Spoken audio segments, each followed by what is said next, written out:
músculos, es muy importante corregirlo porque ahí es donde vuelve uno a reconstruir el piso pélvico, ¿no? Y en algunos casos hay lesión del esfínter, en algunos casos hay lesión,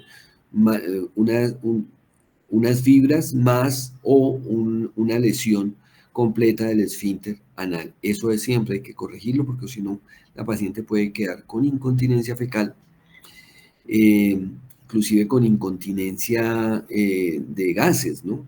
Y eso hay que corregirlo entonces.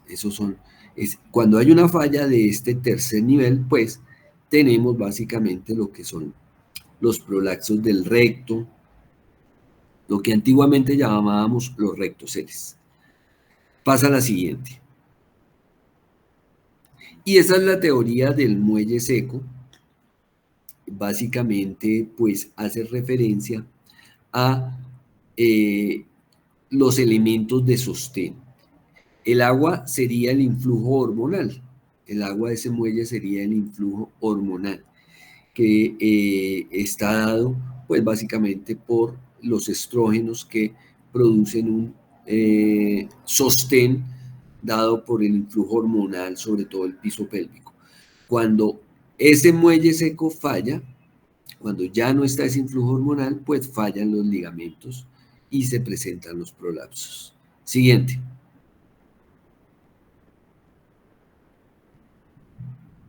Entonces el prolapso genital no es más que una herniación de los órganos pélvicos a través de las paredes vaginales, que es el sitio de menor resistencia.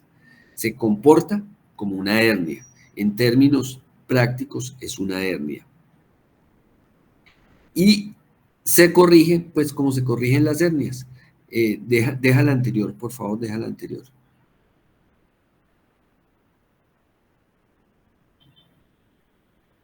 Te fuiste para adelante. Eso. Se corrige como se corrigen las hernias.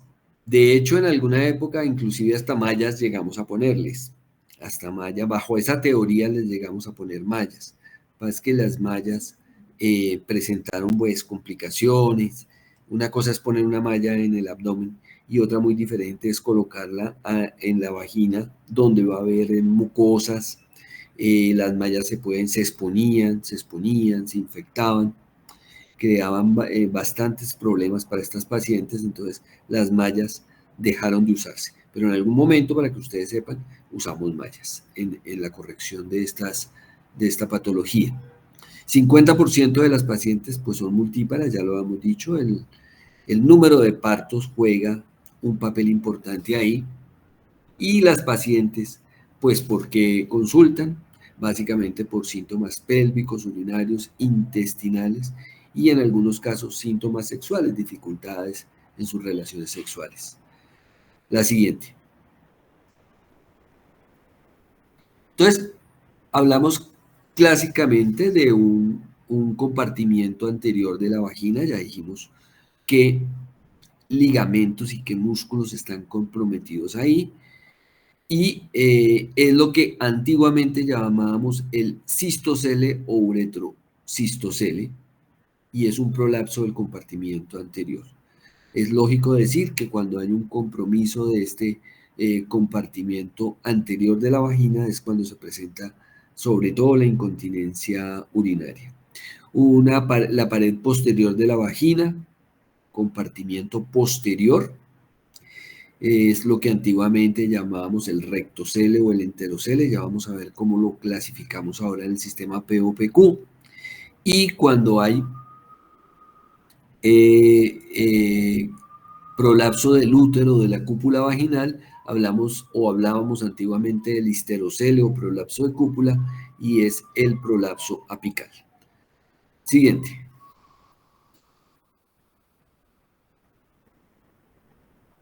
Ahí vemos en la fotico. La primera foto pues es un prolapso de la pared vaginal anterior, básicamente. En la segunda foto vemos un prolapso de la pared posterior, aunque como les digo, es muy difícil que se presente un prolapso aislado, solo posterior o solo anterior. Siempre hay un componente también anterior y siempre hay un componente apical, por supuesto. Y en la última fotico vemos el prolapso uterino cervical o prolapso de la cúpula vaginal. También hay compromiso anterior y posterior ahí, ¿no? Pasa a la siguiente.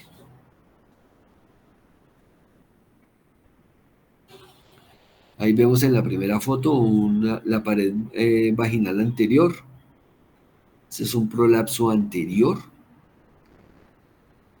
En la segunda foto vemos, dicen ahí que es de la pared anterior, pero ahí hay mucho componente apical también en ese y por supuesto componente posterior. En la tercera foto vemos básicamente lo que llamamos un prolapso total, genital total. Ahí está involucrado, pues dentro de eso está pues el cuello, que es lo que tienen pinzado ahí, y ahí adentro está el útero. Está el útero. Normalmente son pacientes mayores, de mucha edad. El útero es atrófico y el útero es pequeño en ellas ya. Hay obviamente un componente anterior y también un componente posterior. A esa paciente toca hacerle una cirugía completa, es decir, una histerectomía vaginal, más colporrafia anterior, más colporrafia posterior. Hay que reconstruirle todo. Y en la última foto vemos nuevamente como un componente anterior, básicamente. Ahí nos muestran es un componente anterior. Ahí hay un prolapso de la pared vaginal anterior. La siguiente. Y así se ven, ¿no? Así es como los vemos. Y los niveles de soporte de Delancey. Los niveles de soporte de Delancey hablan básicamente de un nivel 1, vaginal proximal. Eh, está dado está dada la suspensión de ese nivel vaginal proximal por los ligamentos cardinales y uterosacros. Recuerden que los cardinales son los mismos de McEnroe. Como ya les dije, los cardinales van del cuello lateralmente hasta la pared de la pelvis y los uterosacros van entre la pared posterior del útero y el hueso sacro. El prolapso se genera con la lesión de al menos el 85% de los ligamentos y, es decir, tiene que haber una lesión importante de los ligamentos para que se presente y básicamente nos va a dar un prolapso apical, un prolapso apical. Siguiente. Ahí vemos, ahí vemos ese tipo de lesión, así se vería, pues el esquema nos está mostrando como si se presenta una lesión de los cardinales y de los uterosacros, pues se prolapsa el cuello y el útero a través de la vagina. Siguiente.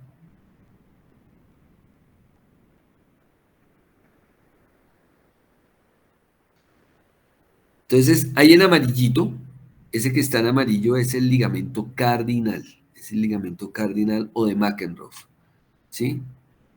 Y el que está en moradito son los uterosacros.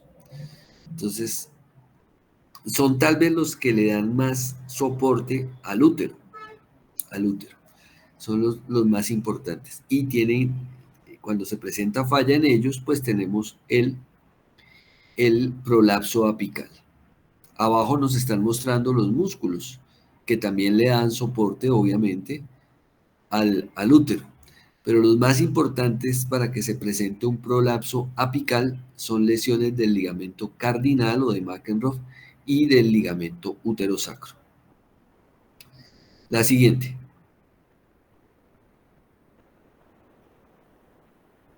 El nivel 2 de Delancey es el soporte de la parte media de la vagina. Inserción lateral de las fascias de las paredes laterales de la pelvis. El arco tendíneo, la fascia pubocervical y recto vaginal y el músculo elevador del ano. ¿Qué produce una lesión de estos elementos? Pues produce defectos paravaginales anteriores y posteriores. Pasa a la siguiente. Ahí vemos en el dibujito la fascia pubocervical. Básicamente Lo que ustedes ven en la parte posterior, mejor dicho, a su derecha, es el recto, en la mitad está el útero, y en la parte anterior, en ese arco tendinoso verde que nos dibujan ahí, está la vejiga. Lo que falla en este tipo de lesiones es la fascia pubocervical principalmente. Luego se presenta sobre todo un defecto en la pared anterior. Vean ustedes que esa fascia es la que le da soporte a la vejiga. Luego, cuando hay falla de ese ligamento, sobre todo ese ligamento y sobre todo ese compartimento, pues tenemos con muchísima frecuencia problemas de incontinencia urinaria, Eso es lo que se presenta en la incontinencia urinaria y eso es lo que corregimos con la cirugía de incontinencia urinaria. Siguiente. Ese es el nivel 2 de Delancey. Y ese es el nivel 2, mire. Pasa a la siguiente. Y el nivel 3, básicamente los elementos que se encuentran allí comprometidos son la fosa, la zona de fusión del diafragma urogenital en la región anterior del perineo y en la región posterior, que es lo que da prolapso posterior y desgarros perineales. Prolapso posterior y desgarros perineales. Pasa a la siguiente. Y ahí está el dibujito, miren cómo se pierde completamente entre la horquilla vaginal y el recto. Lo que se encuentra ya posterior abajo es el recto. Se pierde completamente esa zona de fusión, eso que yo les decía del núcleo del periné, se pierde completamente y se presentan defectos de la pared posterior, enterocele, rectocele, incontinencia fecal, incontinencia de gases. Ese es el que se lesiona en los partos y ese es el que hay que reconstruir después de partos que presenten pues desgarro, por supuesto, ¿no? Siguiente.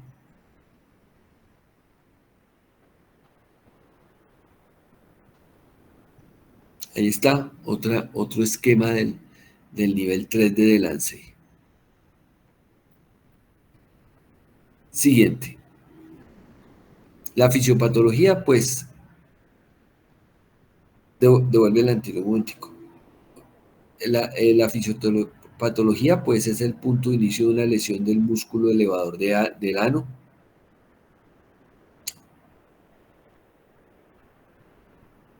Estiramiento o ruptura de los ligamentos de sostén, como son las fascias y los ligamentos, y son lesiones de los tejidos pélvicos. La mayoría de las veces, como ya les decía, se asocian a los partos.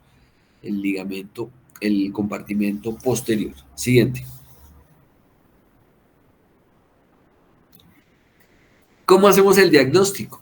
Pues como todo en medicina hay que hacer una historia clínica completa, hay que evaluar la sintomatología. Normalmente estas pacientes le consultan a uno por sensación de masa vaginal, sensación de masa. Le dicen a uno, doctor, yo siento un bulto, yo siento una bola ahí que se me sale. Incontinencia urinaria, a veces incontinencia fecal, incontinencia de gases, a veces dificultad con las relaciones sexuales, dificultad para orinar también puede ser, dificultad para orinar. Hay prolapsos que no necesariamente van asociados a incontinencia urinaria, sino a todo lo contrario, ¿no? A dificultad para orinar, dificultad para defecar, eh, eh, para evacuar el intestino también puede presentarse. Pero lo más frecuente es la sensación de masa. Con frecuencia ya les dicen, se asocia con una caída. Me caí y después de eso presenté el prolapso o hice una fuerza, levanté, por ejemplo, levanté una carga, levanté algo pesado, estaba haciendo oficio, estaba haciendo alguna actividad y levanté algo pesado y desde ahí, doctor, siento esa bola, siento esa masa alcé mi nieto y siento que esa es la historia normalmente de esas pacientes. Siguiente.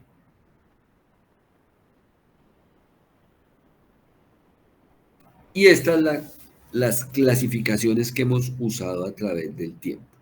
La clasificación más sencilla, que ustedes la van a seguir encontrando porque es una clasificación que se usa mucho, y se usa mucho porque es muy fácil, es muy sencilla, es la de Biden y Walker, que nos habla del, básicamente, del cistocele, rectocele y prolapso de cúpula o prolapso apical. Esa clasificación o esa aproximación diagnóstica es fácil, es sencilla, lo es, se habla de prolapso grado 1, grado 2, grado 3, ¿cierto? Dependiendo de qué tanto se prolapse o la vejiga o el recto o la cúpula vaginal o el cuello uterino con respecto al introito. Si está por encima del introito, en general se habla de que es un grado 1. Si está a nivel del introito, se habla de que es un grado 2. Y si sobrepasa el introito, se habla de que es un grado 3. Como les decía, es sencilla, pero tiene mucha variabilidad intraobservador. Lo que a mí me puede parecer un grado 3, a otra persona le puede parecer un grado 2. No permite el seguimiento, no permite evaluar los resultados posoperatorios. Como tiene ese grado de interobservador tan importante y no permite la validación, nos recomiendan que no la usemos. ¿Qué nos recomiendan? El sistema POPQ. Sencillo no es sencillo. Eso sí, no lo es, pero pues tampoco es que sea una cosa del otro mundo. Pero permite la validación, ¿sí? El punto de referencia es el anillo himeneal o el himen. Ojo con eso y grabes en eso. Ese es el punto de referencia, el himen, no el introito, sino el himen. No hay variabilidad interobservador, no la hay porque es objetiva, permite el seguimiento, permite medir los resultados posoperatorios. Entonces ya vamos a ver cómo es. Pasa a la siguiente.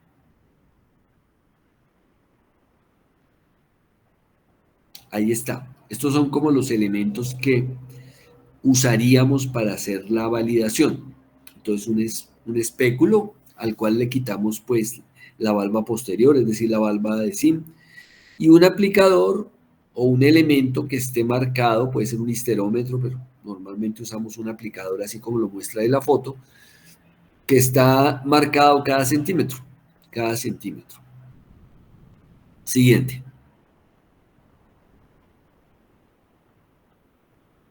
La posición en la cual valoramos la paciente es en la posición de máxima relajación,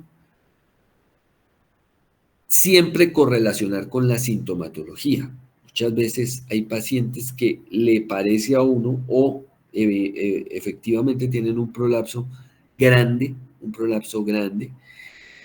y sin embargo no tienen sintomatología. Uno les pregunta, bueno, ¿y te molesta para algo?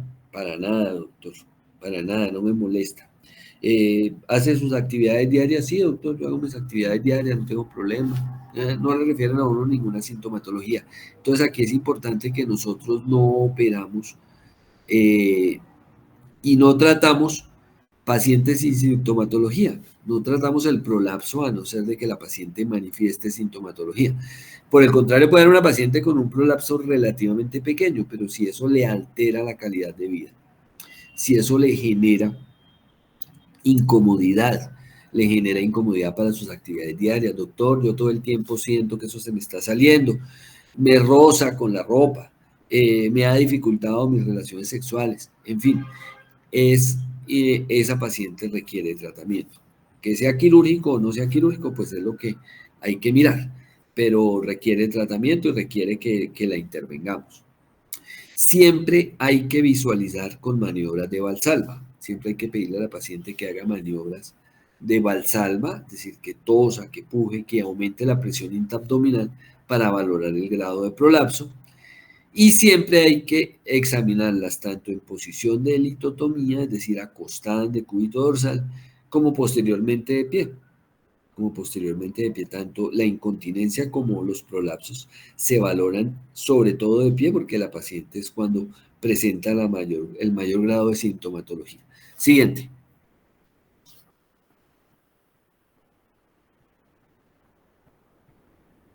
pues hay que documentar todo completamente en el examen físico, en qué posición valoramos la paciente, si la vejiga y la ampolla rectal estaban llenas o vacías, si hay presencia de incontinencia urinaria, fecal o de flatos, y cada una de las medidas tienen que ser consignadas en la historia en el sistema POPQ, que ya lo vamos a ver. Siguiente. Entonces el famoso sistema POPQ, ahí está, ahí lo tienen. Esa es la diapositiva que le permite a uno aprenderse eso, o por lo menos tener un punto de referencia, ¿no? Cuando uno está examinando a una paciente, perfectamente lo puede buscar por internet, sistema POPQ, y le aparece a uno esa imagen o una imagen pues muy similar, ¿cierto? Y ahí puede uno mirar los puntos de referencia. Entonces existen unos puntos de referencia en la pared anterior y otros en la pared posterior.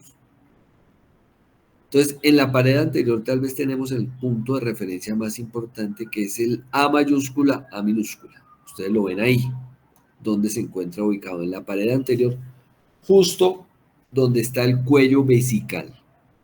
Justo donde está el cuello vesical. Luego, este tipo de alteración, cuando está alterado ese punto, cuando ese punto se encuentra afectado, se encuentra descendido, sobra decir que es el que se asocia con la incontinencia urinaria. Y justamente sobre ese punto es donde ponemos o donde hacemos las diferentes cirugías para incontinencia urinaria. Entonces es el que se asocia con incontinencia urinaria. El A mayúscula, A minúscula. Por encima de ese, hacia arriba se encuentra el B mayúscula, A minúscula. El BA, el BA. Mucho más arriba, también tiene mucho que ver con la vejiga, se asocia menos con incontinencia urinaria. El punto C que ustedes ven ahí, es el punto que se encuentra en el cuello uterino. Ahí básicamente hablamos de los prolapsos apicales, prolapso de cuello o prolapso de cúpula cuando la paciente no tiene cuello. Y en la pared posterior, el A mayúscula P, el AP en la pared posterior, que es como una imagen en espejo del AA, es una imagen en espejo del AA. Por encima de ese se presenta el BP, se asocia más que todo a enterocele. Y hay unos puntos de reparo que tienen que ver con el cuerpo perineal ya propiamente dicho, el hiato genital, el cuerpo perineal y la longitud vaginal total. La longitud vaginal total. Ahí los tienen ustedes y los vamos a explicar ya. Pasa a la siguiente.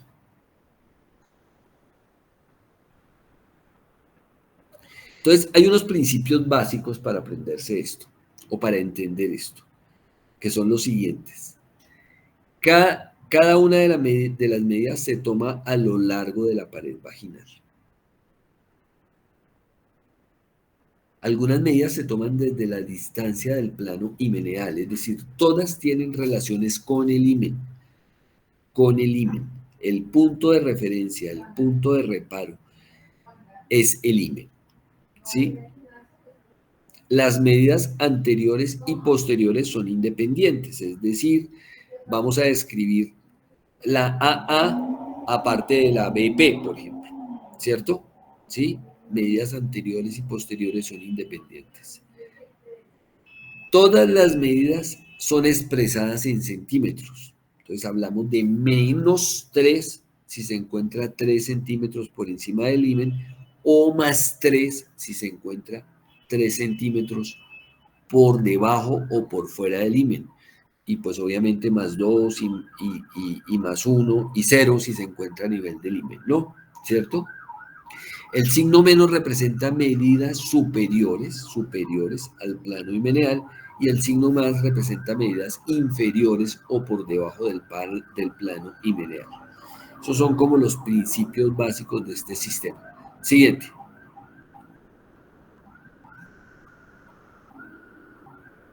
Y ahí las tenemos y vamos a describir cada una de los puntos de reparo. ¿Hasta ahí me van siguiendo o tienen dudas, preguntas?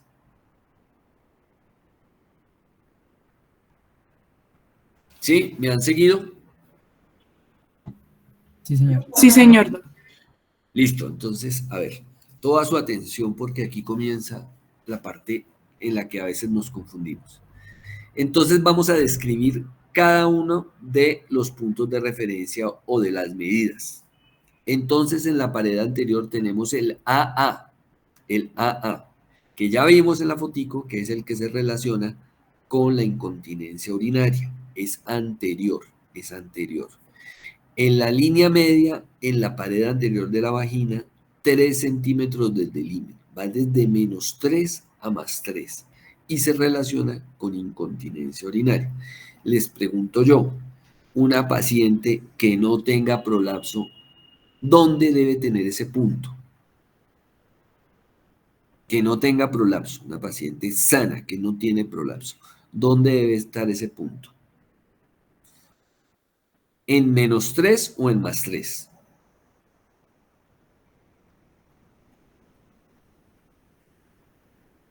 A ver, ¿quién me dice? Si han entendido hasta aquí, ¿dónde debe estar? ¿En -3 o en +3? ¿Qué es lo normal? En +3, ¿no? En -3. Lo normal, una paciente que no tenga prolapso, que esté sana, que no tenga ningún tipo de prolapso, debe estar en -3. Recuerden ustedes que -3 son puntos superiores o que están por encima del himen o de las carúnculas, ¿no? De lo que queda después de los partos del himen, que son las carúnculas, ¿cierto? Entonces está por encima, tiene que estar 3 centímetros por encima, ¿cierto? Eso es en una paciente normal, en una paciente sana, ¿cierto?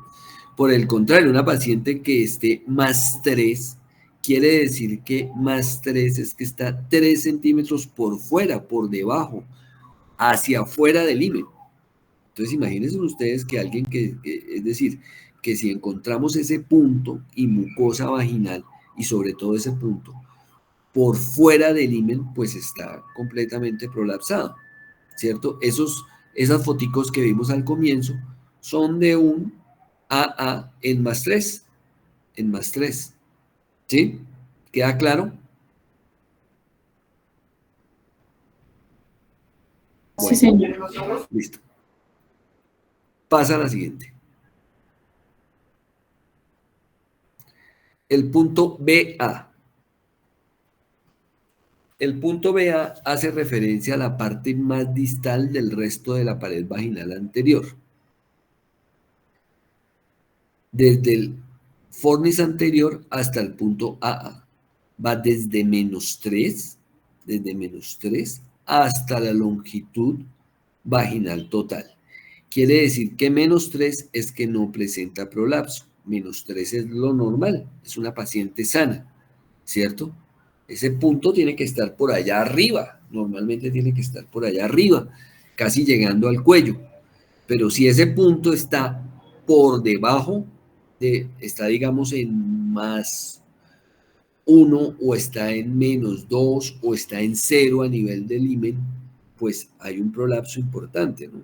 ¿Cierto? Hay un prolapso importante. Entonces, -3 representa no prolapso, ¿cierto? Representa lo normal. Siguiente.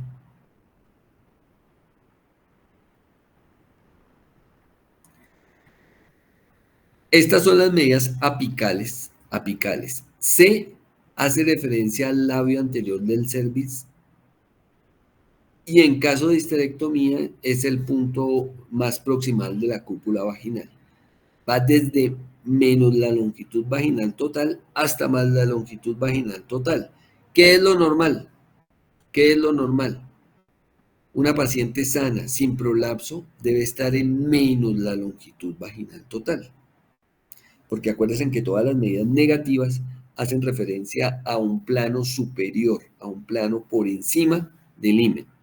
Y todas las medidas positivas hacen referencia a por debajo o por fuera, ¿cierto? O externas, mejor dicho, al himen. ¿Sí? ¿Queda claro? Bien. La siguiente.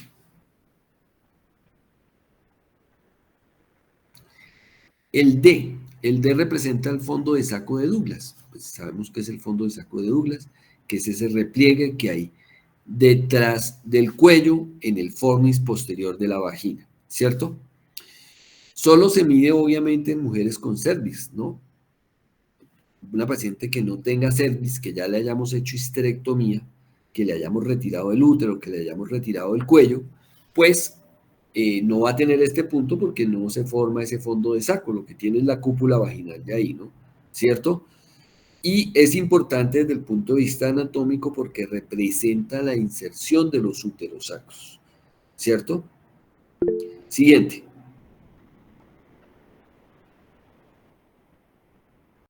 Vamos con las medidas de la pared posterior.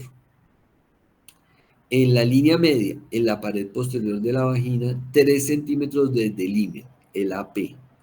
Les pregunto yo, ¿qué es lo normal en una paciente sana? ¿Que esté en -3 o que esté en +3? -3. En -3, exactamente. Una paciente sana, sin prolapso, normal, jovencita, eso debe estar en -3. Por el contrario, si está en +3, quiere decir que toda la mucosa vaginal posterior se salió y sobrepasó el himen. Eso es absolutamente patológico. Eso es anormal, ¿cierto? Cualquier medida positiva es patológica y las medidas negativas, pues en -3 es normal, pero en -1, por ejemplo, representa que ya está a 1 centímetro del himen. Hay algún grado de prolapso, ¿cierto? Bueno, muy bien. Siguiente. El BP, el BP. El BP ustedes lo ven ahí en la pared posterior, en la parte más distal del resto de la pared vaginal posterior, desde el fondo de saco hasta el punto BA. Es decir, es como una imagen en espejo del BA. Va desde -3, que es lo normal, hasta la longitud vaginal total. ¿De qué nos está hablando? De rectocele o enterocele, sobre todo. Antes hablábamos de eso. Muy bien. Siguiente. Ahí ven ustedes diferentes tipos de prolapso, ¿cierto? En la foto A, en la primera foto, ¿cierto? Es un prolapso sobre todo como de la pared anterior. Es decir, ahí hay un AA en +2 o +3, ¿cierto? Miren la uretra arriba y esa bolita que se ve ahí, eso es toda la vejiga. Luego el cuello vesical y el punto AA están por fuera, por debajo, externas, mejor dicho, al plano himeneal, ¿sí? En la foto B, en la de la mitad, ahí está prácticamente todo por fuera. Ahí está prácticamente todo por fuera. Miren ustedes cómo ahí hay una bomba, una bola, ahí está metida la vejiga, es decir, hay un AA en +3, un BA también en +3, diría yo, ¿cierto? Un C también en +3 o en más la longitud vaginal total, ¿cierto? Y en la pared posterior pasa lo mismo con el BP, está en +3. Ese sería un prolapso total. Ese sería un prolapso total. Y en la fotico C, ahí pues ellos nos refieren que ese es un prolapso más que todo posterior. Y probablemente sí, ahí está metido el recto, lo que hay ahí adentro es el colon. Pero como yo les decía hace un momento, pues es muy difícil encontrar un prolapso aislado en la vida real, ¿no? En términos académicos los dividimos en anteriores, apicales y posteriores, pero en la vida real pues se presentan combinados, ¿no? Combinados. Entonces ahí está también prolapsado todo, más que todo es posterior, pero ahí se encuentra todo prolapsado. La siguiente.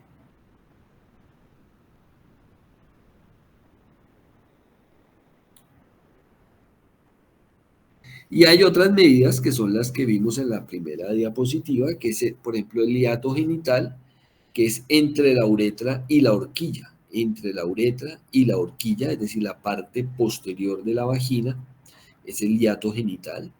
El cuerpo perineal, que va desde la horquilla hasta el ano, desde la horquilla hasta el ano, es el que se desgarra pues en los partos o en las episiotomías cuando las hacemos. Y la longitud vaginal total que va desde las carúnculas, es decir, desde el remanente del himen después de los partos, que son las carúnculas, o desde el himen, hasta el punto D, que el punto D habíamos dicho que es el cuello, el labio anterior del cuello, ¿sí? Esa es la longitud vaginal total. No requiere mayor explicación. Siguiente. Y ahí están los estadios según el sistema POPQ. 0 el no prolapso, es una paciente joven, es decir, una paciente que tiene el AA en -3, el BP en -3, el AP en la longitud, en menos la longitud vaginal total, el C o el D también en menos la longitud vaginal total, es decir, una paciente que no tiene prolapso.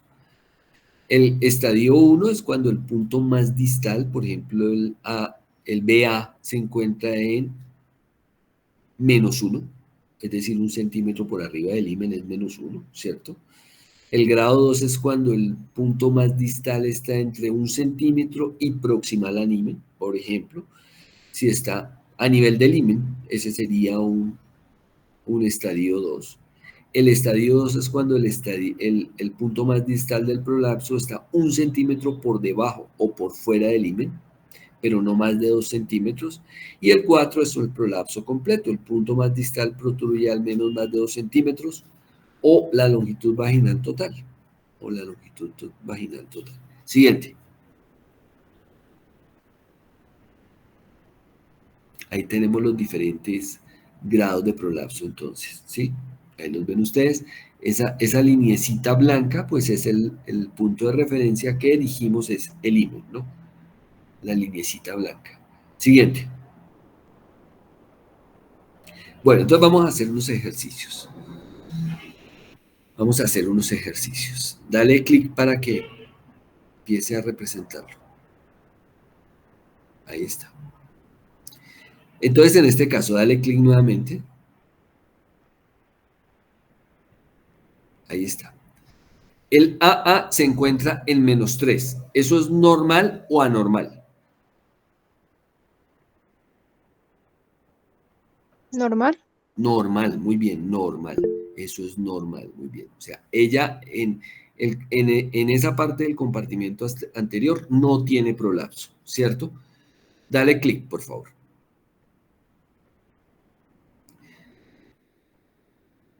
En la pared anterior el BA se encuentra en -4. -4. Dijimos que eso tiene que ser la longitud vaginal total, ¿cierto? Entonces hay algún grado de prolapso. Más o menos una vagina mide, pues sabemos que la vagina es una cavidad virtual, ¿no? Pero más o menos una vagina debe medir unos entre 6, 8, 10 centímetros. Está en -4. Algún grado de prolapso hay ahí, ¿cierto? Algún grado de prolapso hay ahí porque tiene que estar muy arriba, en menos la longitud vaginal total. Dale siguiente. El cuello vaginal se encuentra en -7, diríamos que es normal, ¿cierto? Dale clic, dale clic. En la pared posterior, el AP se encuentra en -1, ¿normal o anormal? Anormal. Anormal, debe estar en -3, ¿cierto? ¿Cierto? Entonces ya tiene un prolapso, sobre todo de la pared posterior, del compartimento posterior. Siguiente, dale clic nuevamente. El BP se encuentra en -2, debería estar un poco más arriba, obviamente, pero diríamos que ahí no hay mayor problema. Siguiente. El fornix posterior o el D se encuentra en -9, eso es normal. Dale clic al siguiente. El hiato genital mide 6, dijimos que el hiato va desde la uretra hasta la horquilla, eso es normal, 6 centímetros es normal. Dale clic al siguiente. El cuerpo perineal dijimos que es entre la horquilla y el ano, está en 3, un poco disminuido, pero en términos generales normal, ¿cierto? 3 centímetros, pues es un cuerpo perineal pequeño, pero es un cuerpo perineal, pues, que puede, digamos, ser normal. Siguiente. Y el largo vaginal total está en 10. ¿Qué tiene esta paciente? ¿Qué tiene? ¿De qué compartimiento es su prolapso? ¿Anterior, apical o posterior?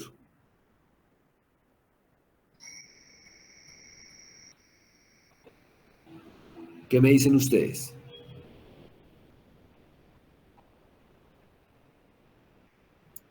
Anterior y posterior. Posterior, posterior, principalmente posterior, principalmente posterior. ¿Qué hay que hacerle a esta paciente? Pues hay que hacerle una colporrafia posterior. Una colporrafia posterior probablemente es una paciente que no le corrigieron bien algún prolapso, un desgarro después de un parto, tiene básicamente un desgarro del compartimiento posterior. ¿Sí? Hay que hacerle una colporrafia posterior. Dale el siguiente.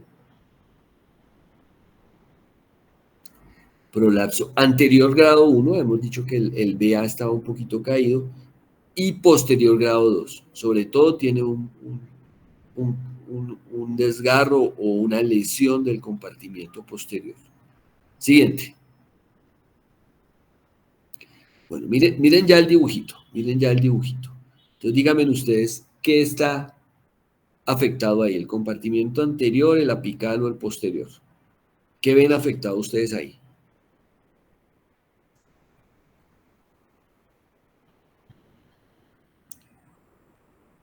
El anterior. El anterior, básicamente es el anterior, sí señor, básicamente es el anterior. Dale clic al siguiente.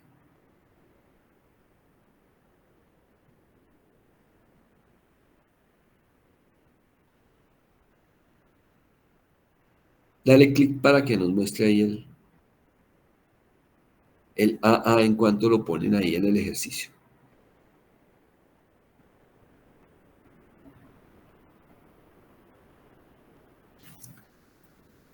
¿No pasó? Bueno, entonces, ¿qué me dicen ustedes? ¿Dónde está el AA ahí? ¿Dónde lo pondrían ustedes? En +3, sí. Pienso yo que estaría en +3, +2, +3. Dale clic a ver qué nos dicen ahí.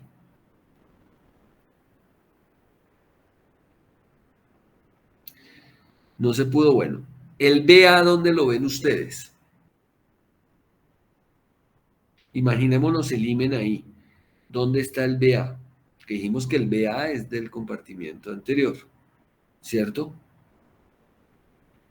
Entonces, mira, ahí nos colocan que el AA está en +2. Habíamos dicho que +3. Yo estoy de acuerdo que es +3, ¿no? Está en +3. Dale clic al siguiente, por favor, a ver si nos muestran.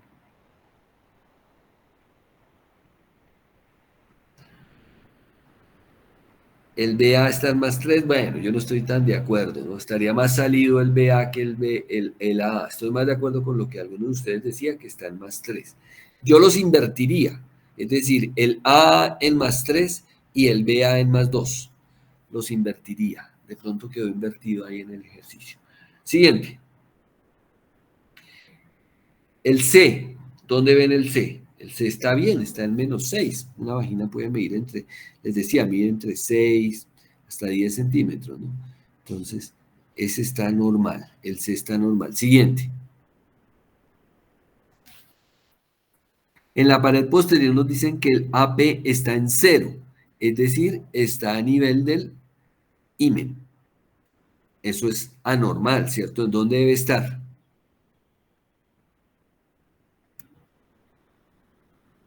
En una paciente, ¿en dónde debe estar el AP? -3. En -3, exacto. Entonces eso es anormal. Muy bien. Siguiente, a ver qué nos dicen del BP. El BP está en -1, también hay algún grado de prolapso posterior, ¿cierto? Dijimos que eso tiene que estar bien arriba, tiene que ser la longitud vaginal total. Dale el siguiente. El fornix posterior está en -7, yo diría que está normal, ¿sí? Dale al siguiente. El hiato genital está en 6, es decir, entre la uretra y la horquilla hay 6 centímetros, normal.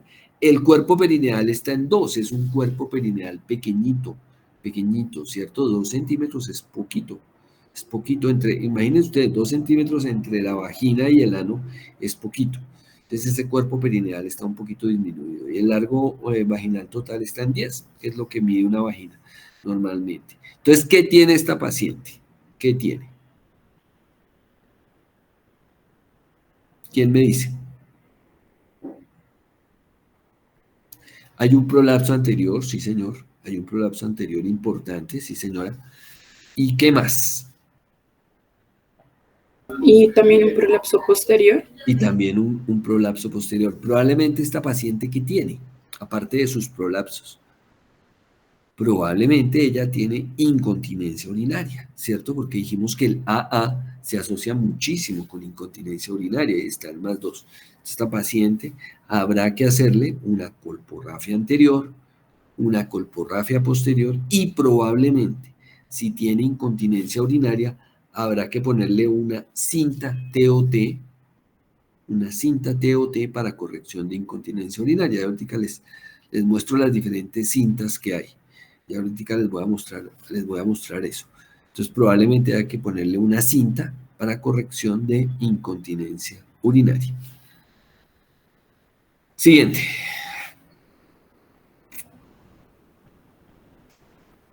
Bueno, aquí vamos a ver qué nos pone. Ahí qué nos pone. A ver, el AA está en -2. ¿Normal o anormal?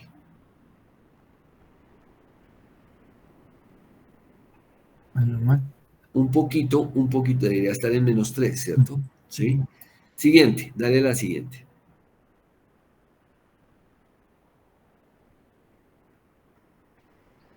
El BA está en -3, también debe estar mucho más arriba, ¿cierto? Debe estar en la longitud vaginal total. El cuello uterino, la cúpula vaginal está en -6, yo diría que está bien, normal. Siguiente. El AP está en +1, El BP está en 0, es decir, a nivel de las carúnculas, ¿cierto? El fornix posterior en -8, el hiato genital 5 centímetros, ya está poquito, ya está disminuido. El cuerpo perineal, dale la siguiente, está en 2 centímetros entre la horquilla y el ano, es poquito, ahí hay que hacerle una colporrafia, hay que reconstruirle, ¿no? Y el largo vaginal está en 10. ¿Qué tiene esta paciente principalmente? Así como nos la presentan.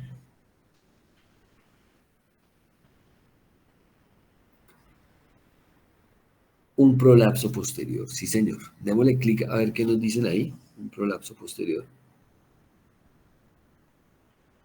Un prolapso posterior grado 2, sí señor. Quiere decir que a esta paciente hay que hacerle una colporrafia, una colpoperinearrafia posterior. Eso es lo que toca hacerle. Probablemente ella no tiene incontinencia urinaria, no tiene prácticamente afectación del AA, ¿cierto? Sino tiene síntomas más que todo de prolapso posterior. Sensación de masa, de pronto incontinencia fecal, incontinencia de gases. Eso es lo que muy probablemente ella presente como sintomatología. Siguiente. Y ahí con la fotico ya ustedes me van a decir qué tiene. Tiene básicamente una afectación del componente apical. Entonces mire que nos dicen que el AA está en 0, es decir, a nivel de las carúnculas. El BA está en -1, casi llegando a las carúnculas. El C que es el cuello uterino, ¿no? El cuello uterino que es el C, está en +3. Se salió completamente. Se salió eso completamente. Siguiente.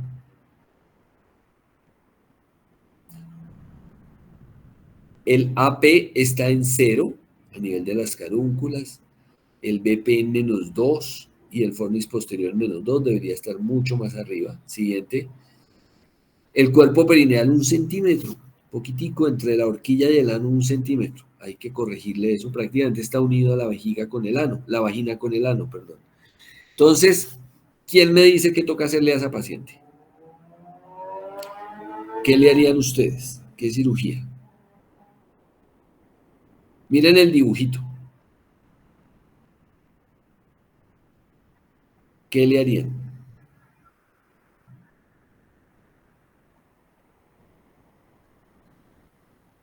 Una histerectomía, sí señora, una histerectomía vaginal.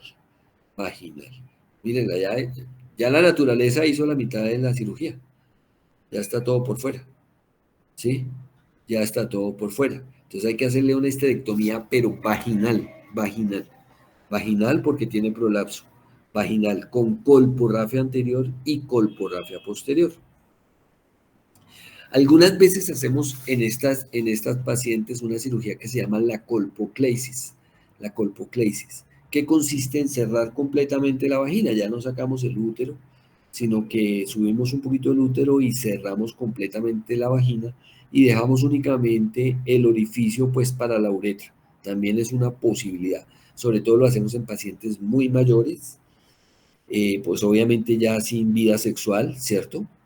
Ya obviamente sin vida sexual, y le hacemos una colpocleisis. Son pacientes mayores que además puede que tengan un riesgo quirúrgico alto y requieran una cirugía más cortica, entonces únicamente lo que hacemos es cerrar la vagina, ¿sí? Ya digamos el riesgo de que le dé a una paciente de 78, 80 años un cáncer de cervix ya pasó, ¿cierto? Entonces podemos cerrar la vagina, lo mismo un cáncer de endometrio, podemos cerrar la vagina y dejarle únicamente pues el orificio para que ella orine para la uretra, ¿no? ¿Cuál es el problema que tienen las colpocleisis? Que normalmente tracciona uno el AA hacia abajo al cerrar, al cerrar completamente la vagina, uno tracciona el AA hacia abajo y les crea incontinencia. Entonces, por eso la colpocleisis, pues, hay que pensarla bien. Pero esta paciente, la primera opción es hacerle una colporrafia, una histerectomía vaginal, más colporrafia anterior, más colporrafia posterior. Siempre las cirugías de piso pélvico son un combo. Siempre ustedes van a escuchar y miren ustedes la programación de cirugía o miren ustedes como siempre es histerectomía vaginal más colporrafia anterior y posterior. Colporrafia anterior más colporrafia posterior. Colporrafia anterior más colocación de cinta TOT más colporrafia posterior. Siempre es un combo, por lo que yo les digo. No, muy difícilmente se presenta un prolapso anterior aislado o posterior aislado o apical aislado, ¿no? Siempre va todo, ¿no? Bueno, pasa a la siguiente. A ver esa. Entonces, fíjense, lo que primero llama la atención en ella es que no tiene útero. Miren ustedes que no tiene útero. Es decir, es la paciente que le hicimos la histerectomía hace unos años le hicimos la histerectomía, puede haber sido vaginal, puede haber sido abdominal, y ahora presenta un prolapso de la cúpula vaginal. Entonces dice que el AA está en -3. Esto es un ejemplo, ¿no? Normalmente, pues, el AA debería estar también prolapsado, ¿no? El BA está en +5, completamente anormal, completamente salido. El C en +6, eso no debería estar por fuera, debería estar en menos la longitud vaginal total, ¿cierto? Dale clic al siguiente.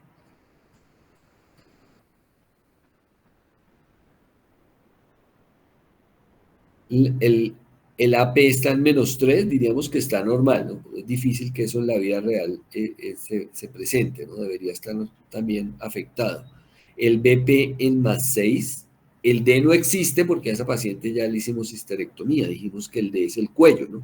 Entonces no existe, ¿cierto? El hiato genital está en 6, está bien. El cuerpo perineal en 2, es un cuerpo perineal pequeño, y el largo vaginal total está en 8. Esta paciente, ¿qué hay que hacerle? Hay que hacerle la famosa sacrocolpopexia.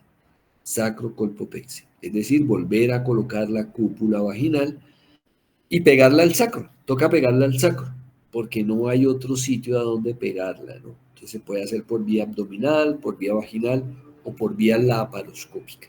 Entonces lo que se hace es que la cúpula vaginal se pega al hueso sacro con una malla, con suturas y con una malla la pegamos, ¿no? Bien, ¿sí? Puede que también tenga algún grado esta paciente de incontinencia, pues si es así se le puede colocar su cinta TOT si hay indicación quirúrgica, y también debe hacérsele una colporrafia posterior, porque miren que tiene el cuerpo perineal en 2 centímetros, que eso es poquito. El cuerpo perineal debe medir 5, 6 centímetros, ¿sí? Bueno, siguiente.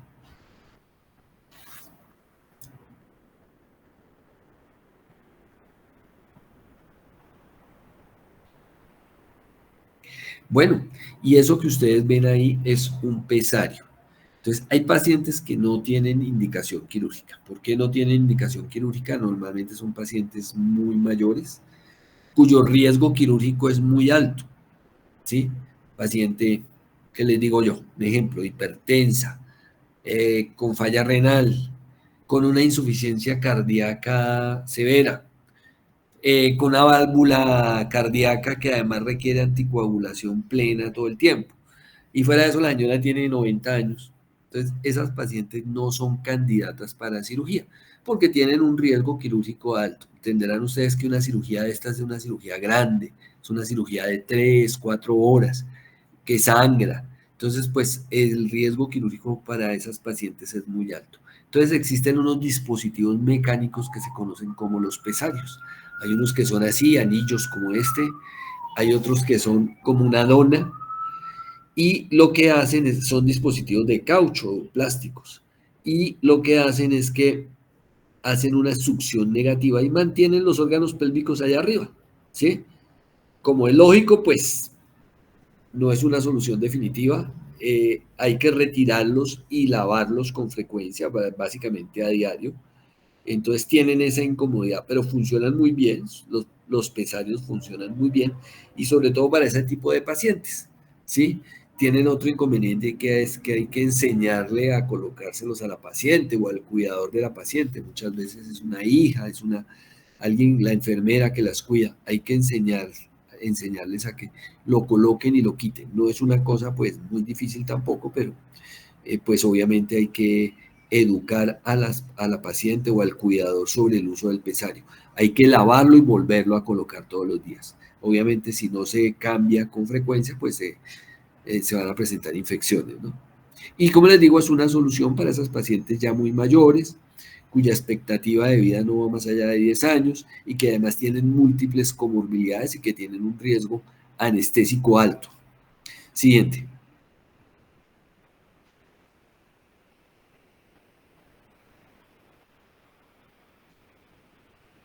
Pasa a la siguiente.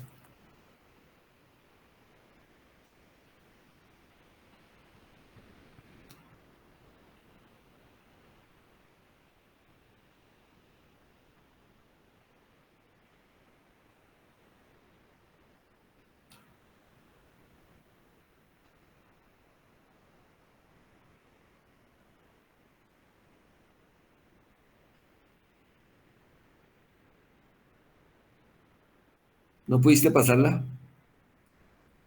Dale, pasa a la siguiente a ver si pasa. Creo que la diapositiva que seguía pues es otro pesario que es como una dona. Ahí está. Estas de las donas son más, me parece a mí que son más fáciles de quitar y de poner. ¿Sí? Estas son mejores. ¿Sí? Y vuelven a mantener los órganos pélvicos allá pues arriba, ¿no? Siguiente.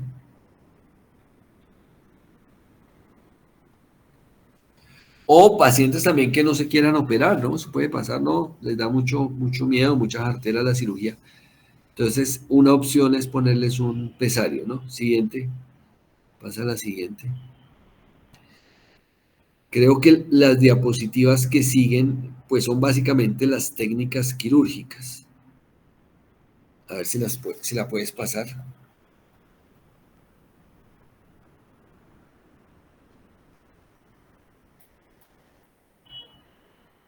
Bueno, ya dijimos cuándo los pesarios, ¿no? ¿Cierto?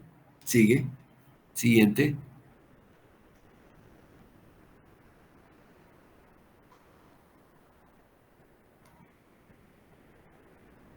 ¿No te están pasando o qué? ¿No pasan rápido?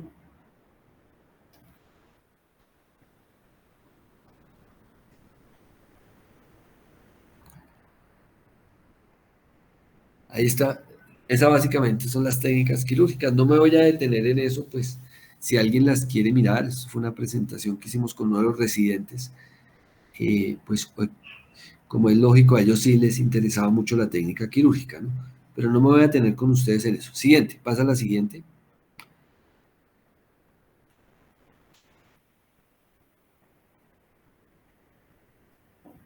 Siguiente.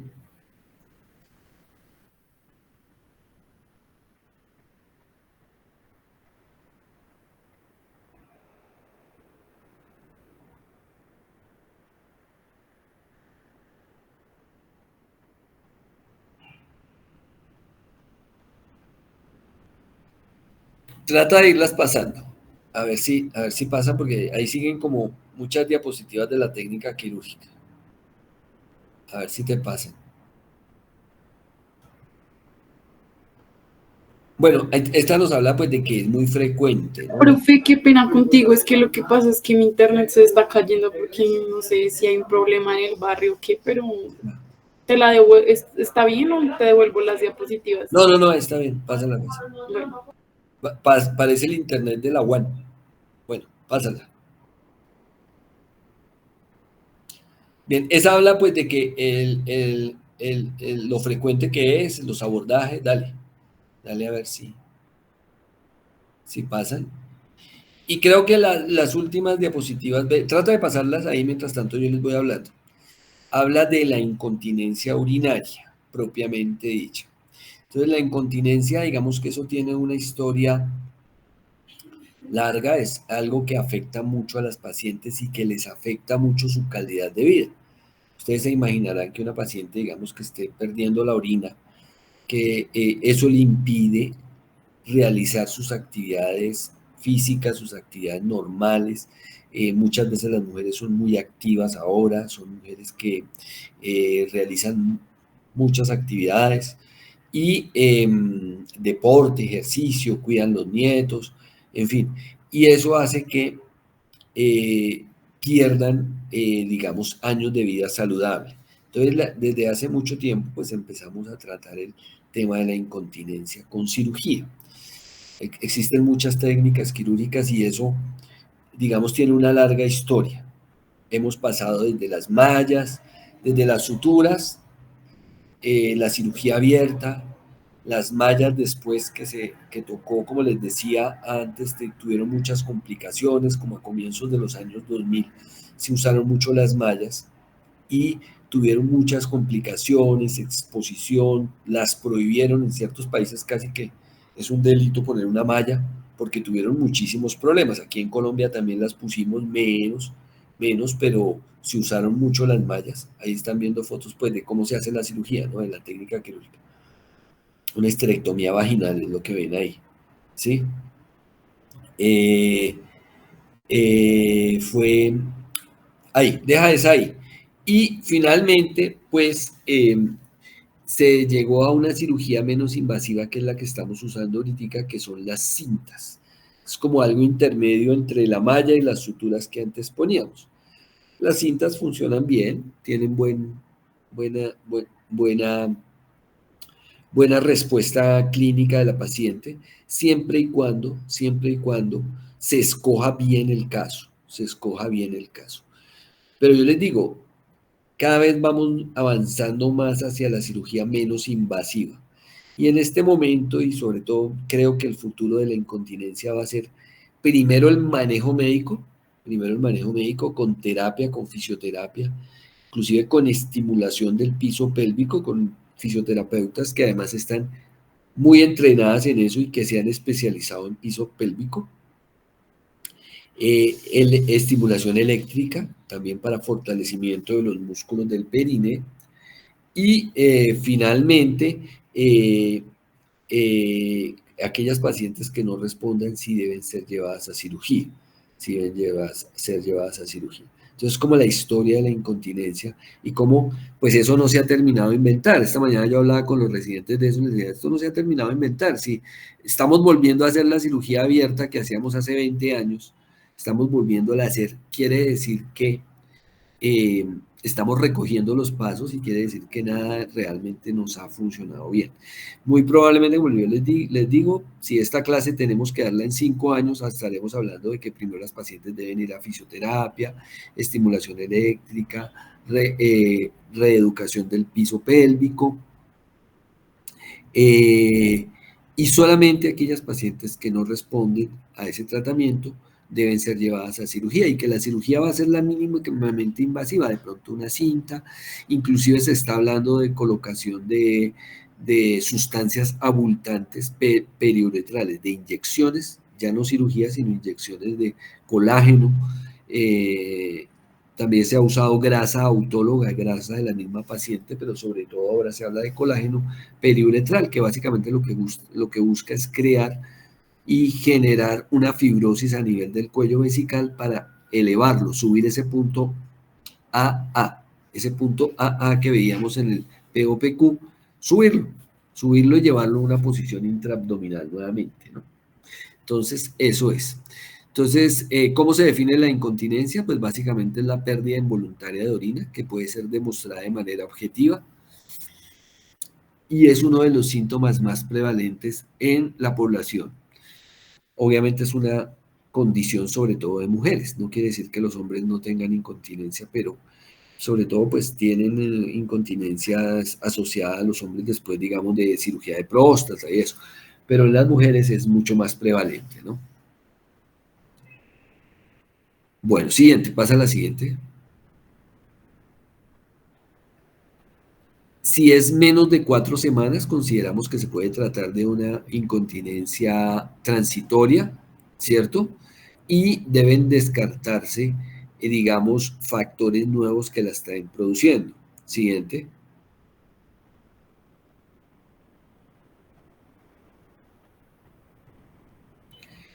Entonces, si la paciente de pronto está consumiendo medicamentos, hay que preguntarle, bueno, si es de nuevo, si está consumiendo medicamentos, como todos esos que ustedes ven ahí, los IECA, los antidepresivos, los antihistamínicos, los antimuscarínicos, calcioantagonistas, opioides, en general, que estén causando irritabilidad del músculo detrusor de la vejiga. Los diuréticos, alfa-adrenérgicos, anfetaminas, antidepresivos, todos esos son medicamentos que pueden causar incontinencia. Entonces bastaría con retirarlos o con saber que es por eso que se está presentando la incontinencia. Si es una incontinencia de aparición de no menos de 4 semanas, sobre todo en pacientes que no tienen prolapso. Obviamente la paciente hay que examinarla y mirar a ver, pues, si tiene un prolapso, pues es lógico, como ya vimos, por causas mecánicas que va a tener incontinencia. Siguiente. Pasa a la siguiente.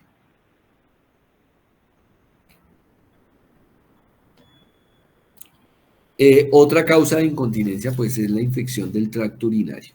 Siempre, siempre, sine qua non, hay que descartar infección urinaria. Entonces, a estas pacientes siempre hay que pedirles un urocultivo, porque una causa frecuente de incontinencia, que no requiere, pues, cirugía, es la infección urinaria, ¿no? Y las infecciones urinarias, además, nos impiden operarla. No podemos llevar a cirugía a una paciente con infección urinaria. Entonces, eso hay que tratarlo y mirar a ver si la incontinencia mejora. Si no mejora, igual hay que tratarla, porque para poderla operar o para hacerle algún tipo de tratamiento hay que tratarle la infección urinaria. La atrofia también puede causar vaginitis y uretritis y incontinencia en aquellas pacientes muy mayores. Causas psicológicas también. Las diabéticas, las pacientes diabéticas, por ejemplo, pues van a tener, ustedes saben que la diabetes afecta, tiene neuropatía, entonces afecta el músculo y los nervios y el esfínter, y pues esas pacientes van a tener una vejiga hiperactiva o un daño del esfínter de origen neurológico. Siguiente.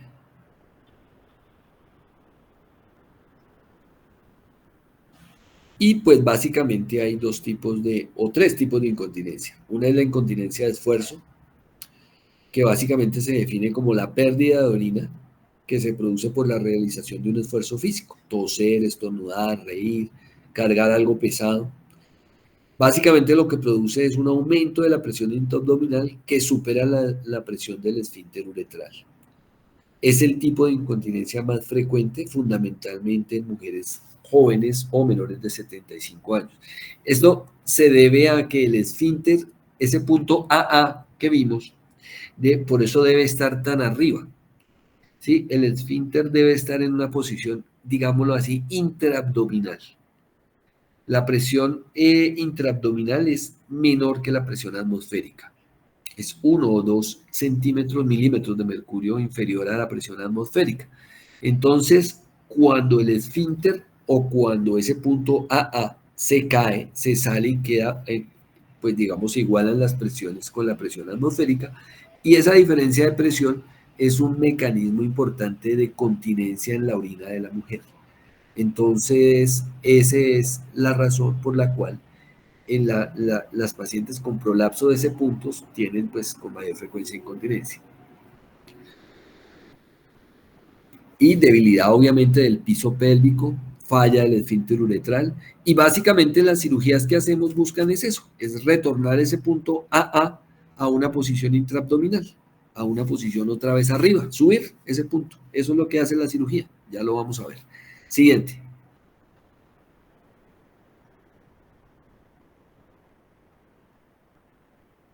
La incontinencia urinaria de esfuerzo entonces se caracteriza por el deseo imperioso de orinar, urgencia miccional, con la consecuente pérdida de orina involuntaria que puede ser desde unas gotas hasta una gran cantidad de orina.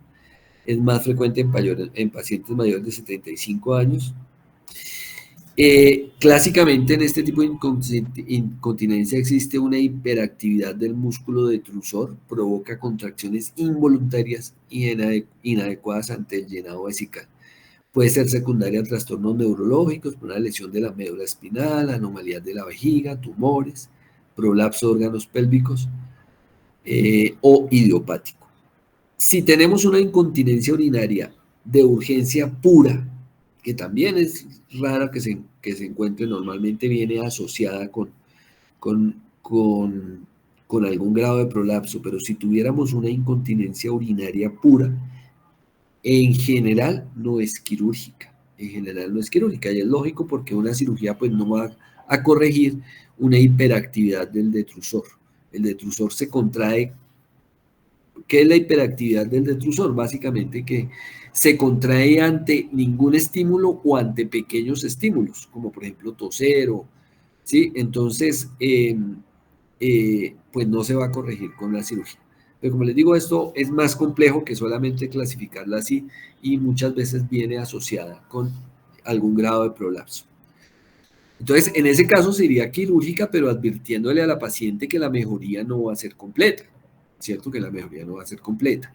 Seguramente le corrijamos algo el prolapso, le corrijamos en alguna medida, en algún porcentaje su incontinencia, ya no va a ser de grandes esfuerzos, o de pequeños esfuerzos, sino solamente de grandes, y ya si se le salía 10 veces al día, se le va a salir 1 o 2 veces al día, o va a gotear, pero no, la mejoría no irá a ser completa, porque el detrusor va a seguir contrayéndose. Y en estos casos es en los que sirven los medicamentos. Y en estos casos es en los que más sirve la terapia o la fisioterapia del piso pélvico, ¿no? Bueno, siguiente. Y la mixta, pues que lógicamente pues es la combinación de las dos, ¿no? ¿Cierto? Miren que la presentan entre un 30 y 40% de las pacientes, o sea, es muy frecuente, entonces se corrige el prolapso y se le advierte a la paciente que la mejoría no va a ser 100%, no va a ser completa. Eso lo debe tener ella claro porque a veces van con la expectativa, no me mejoré con la cirugía, no se mejoró, pero porque o sea, se mejoró, pero no completamente, ¿sí? Y pues ya se mejoró en el sentido de que de pronto ya no tiene que usar pañal, ¿cierto? Pero eventualmente puede tener incontinencia porque la hiperactividad del detrusor pues sigue, ¿no? Se sigue presentando a pesar de la cirugía. Siguiente.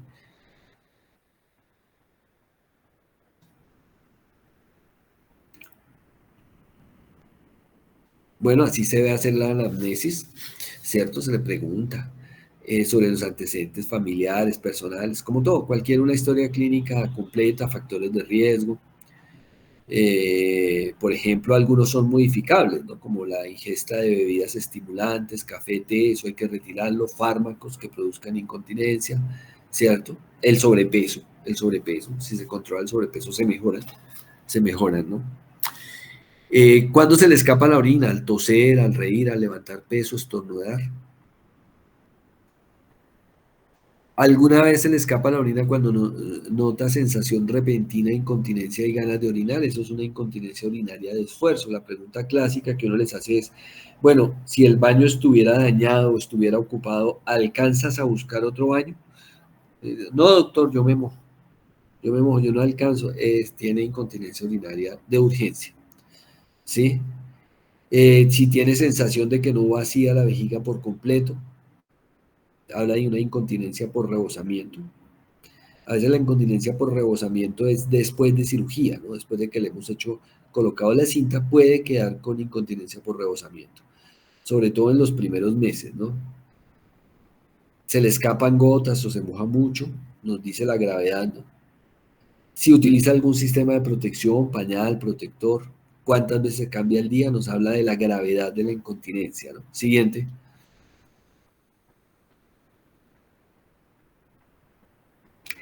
Y ya entramos pues al examen físico, ¿no? Entonces, una prueba que siempre nos han descrito clásicamente es la del hisopo de algodón, que nos evalúa la hipermovilidad de la uretra, ¿cierto? Se coloca anestésico local, lidocaína intrauretral y se inserta un hisopo, un copito de esos que usamos para que los niños para limpiar los oídos a los niños, y se le pide a la paciente que haga una maniobra de Valsalva. Se considera positiva si el hisopo se ha movilizado más de 30 grados de exposición de reposo. Entonces nos está hablando de que hay un descenso claro del cuello vesical de ese punto AA, ¿cierto? Siguiente.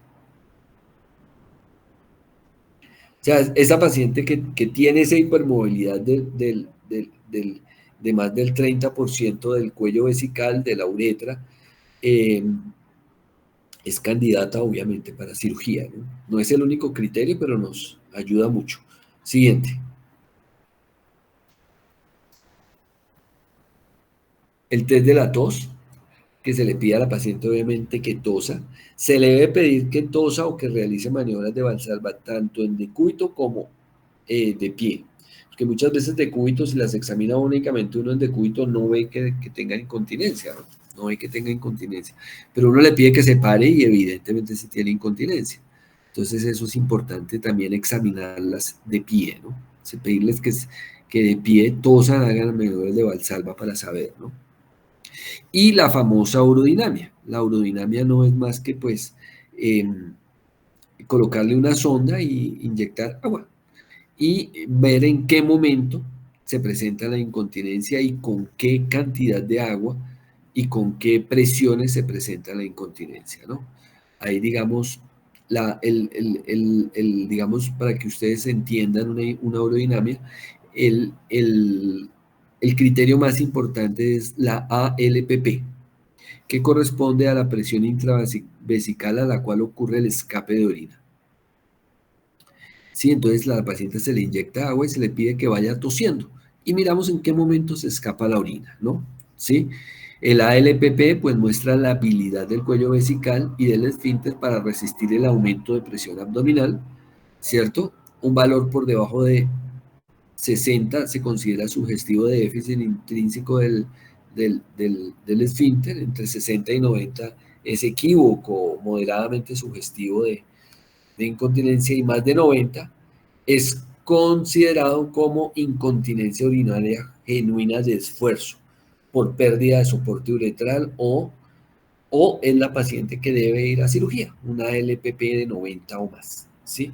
Es la paciente que debe ser llevada a cirugía porque es la que se va a beneficiar de cirugía. No quiere decir que las otras no tengan incontinencia, pues la tienen, pero no es quirúrgica. Siguiente.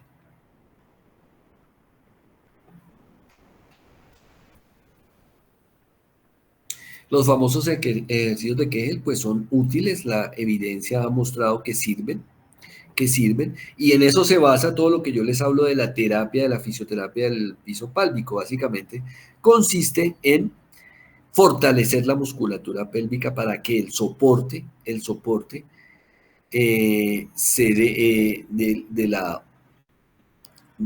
como cualquier músculo, pues hay que ejercitarlo, ¿no? ¿Cierto?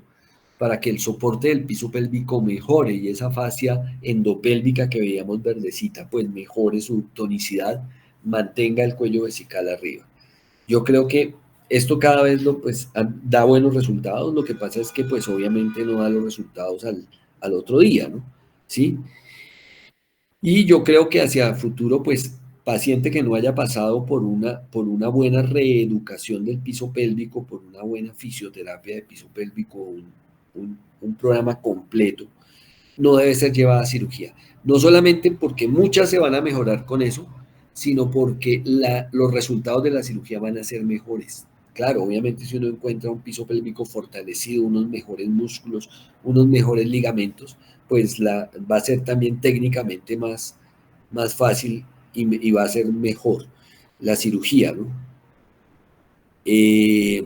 También se puede hacer y también está muy demostrado que sirve la estimulación eléctrica. Básicamente son estimuladores eléctricos que hacen que se produzca la contracción de sus músculos. Los ejercicios de Kegel clásicamente pues son apretar el chorro de orina cuando va saliendo, ¿cierto? Como si estuvieran parando el chorro y lo debe hacer la paciente varias veces al día, ¿no? Siguiente.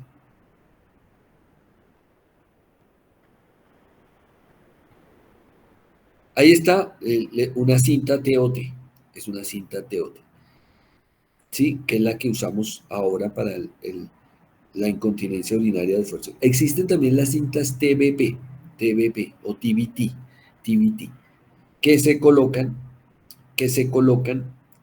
digamos, esas toca colocarlas con control cistoscópico y básicamente se anclan a la parte de atrás del pubis, ¿sí?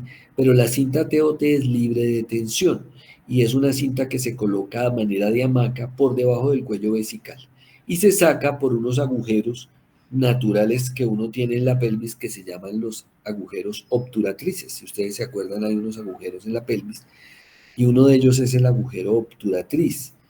Por ese agujero, pues normalmente pasan vasos y nervios. Eso tiene una membrana de colágeno que hay que perforarla para sacar la cinta TOT y queda libre de tensión. Quiere decir, se ajusta pero no se ancla a nada. Y hace como una hamaca, sube el cuello vesical. Pasa a la siguiente, que por ahí debe haber otro dibujito o una diapositiva que nos... Esas son las agujas que se usan para colocarla. Esas son las agujas. Dos tipos de agujas. La que más usamos es la primera que ven allá. Ahí están otras agujas que se usan también para colocar la cinta. Siguiente. Y ahí están colocando una cinta. Entonces se coloca por la vagina y se saca en la ingle a través del agujero obturatriz. Se le pide al residente o a la persona que le esté ayudando a uno, al interno, al ayudante quirúrgico, que la traccione y uno siente hasta dónde sube y calcula hasta dónde sube el cuello vesical y la deja libre de tensión, esa no se ancla a ninguna estructura, no se le colocan ni siquiera suturas. Se deja ahí y el mecanismo es que produce fibrosis y esa fibrosis crea como una hamaca. Finalmente la cinta, pues, que si bien es cierto queda ahí, no es la que realmente cumple la función, sino que es la fibrosis que se crea. Por eso las inyecciones parauretrales sirven también y seguramente serán el futuro de esta cirugía, porque lo que crean es una fibrosis ahí en el punto AA, ahí en el cuello vesical crean fibrosis, sosteniendo el cuello vesical para que no descienda con las maniobras de Balsam. Siguiente.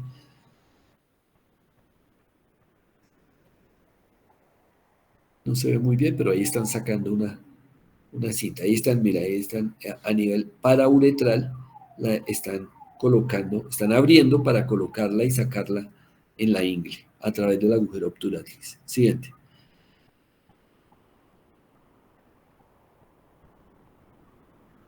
Ahí están pasando la cinta, si la ven, es la blanquita que se ve abajo. La están sacando a través del agujero obturatriz. Siguiente.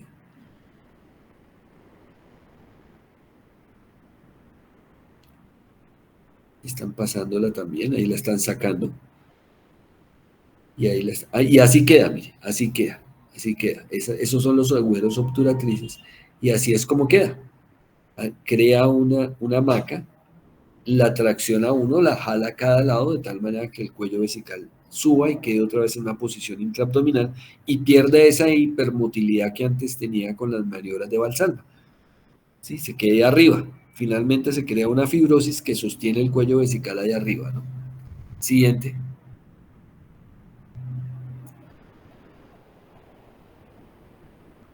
Ahí está, mire cómo la están pasando a través del agujero obturatriz, ¿ven? Y están creando pues como una maca, están manteniendo el cuello vesical arriba. Siguiente. Bueno, esa es la presentación de prolapsos y incontinencia. ¿Dudas, preguntas?